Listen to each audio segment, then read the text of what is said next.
আসসালামু আলাইকুম। আজকে হচ্ছে ইংলিশ ফার্স্ট পেপারের জন্য সাজেশন দিচ্ছি। এখানে যা থাকবে ইনশাল্লাহ এখান থেকে সর্বাধিক কমন পড়বে, খুবই শর্ট। তো সিনপেসেস হচ্ছে আমরা এখান থেকে 13টা 14টা দিচ্ছি, এই 14টা থেকে ইনশাল্লাহ আসবে কমন। এরপরে প্যারাগ্রাফের জন্য অনেকে প্যারা খাও, এখানে 20টা, এখানে 25টা 30টা, নো, 20-25টা বাদ দাও, সময় কম, 1 মাস আছে, ডান করতে হবে। ঠিক আছে, তো এখানে কয়টা দেওয়া আছে? এখানে অনলি 11টা দেওয়া আছে, 11টা। এই 11টা পড়তে হবে। ঠিক আছে, উপরের থেকে সম্ভাবনা বেশি, অর্থাৎ এই উইন্টার মর্নিং বেশি ইম্পর্টেন্ট, এই ট্রি প্লান্টেশন হচ্ছে বেশি ইম্পর্টেন্ট, মানে উপরেগুলো সর্বাধিক ইম্পর্টেন্ট, শুরু থেকে শেষ পর্যন্ত দাও। ঠিক আছে, আনসিন প্যাসেজ অনেকে 20-25টা পড়ো, কে 20-25টা পড়ার কোনো দরকার আছে? যে ভাই যা আসবে তাই পড়ো। আনসিন প্যাসেজ অনলি মাত্র 11টা পড়ো, বাস। কমপ্লিটিং হিস্ট্রি, ভাই আমি একটু আগে বলে রাখি, একটু সাইড করা। কমপ্লিটিং হিস্ট্রিটা তোমার একটু বানায়া শেখার একটু প্র্যাকটিস করো, বানায়া শেখা। ধরো একটা সিম্পল একটা ক্রিয়েটিভভাবে একটা স্টোরি দিছে, ওটা তোমার বানায়া শেখার জন্য তোমার একটা প্র্যাকটিস করতে হবে।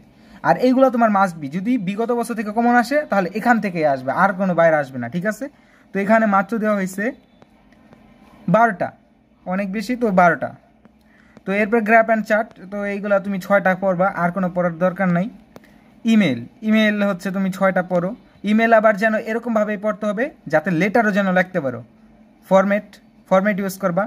ফার্স্টে হচ্ছে মেইন একটা বডিতে থাকে, তো একটা প্যারাগ্রাফের বা একটা ইমেলের বা লেটারের মেইন পার্ট তো থাকে না, পার্টটা লিখতে হবে। ফরম্যাট ইউজ করো বা যেভাবে ইউজ করো। 7 নাম্বার 7টা আছে। ঠিক আছে, ইনফর্মাল লেটার সবগুলো এমনভাবে পড়বা যাতে একটা আসলে যেন আরেকটা পারো।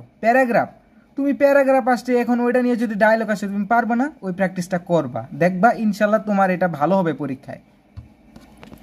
এই হচ্ছে কথা। ডায়লগ আছে আমাদের 7টা, এই হচ্ছে কথা। এই 7টা পড়ো, প্র্যাকটিস করো, ধুমায় প্র্যাকটিস করো, লেখো, প্র্যাকটিস করো, এভাবেই পড়তে হবে। এবং প্যারাগ্রাফে যেগুলো আসছে ওইগুলো যদি ডায়লগ হিসেবে আসে তুমি কি পারবা না, ওরকমভাবে প্র্যাকটিস করতে হবে। তাহলে দেখবা তোমার চেয়ে বেটার আর কেউ ভালো রেজাল্ট করতে পারবে না, কারণ তুমি সব কিছুর প্রিপারেশন নিয়ে আসছো।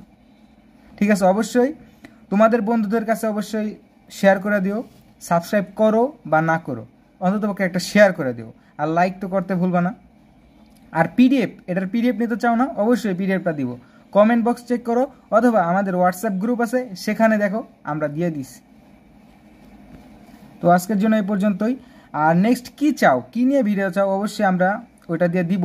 এবং আমার আশা আছে যে বিজিএসেরটা আমার সবচেয়ে বেশি মানে ভিউজ হয়েছে, তো ওই কারণে আমি চাই যে ওইটার একটা এমসিকিউ আমি দিতে চাই। ঠিক আছে, পুরো বইটার একটা এমসিকিউ 2 ঘন্টা বা হাইস্ট 1.5 ঘন্টার মধ্যে আমি করে দেবো, 1.5 থেকে 2 ঘন্টা। ঠিক আছে।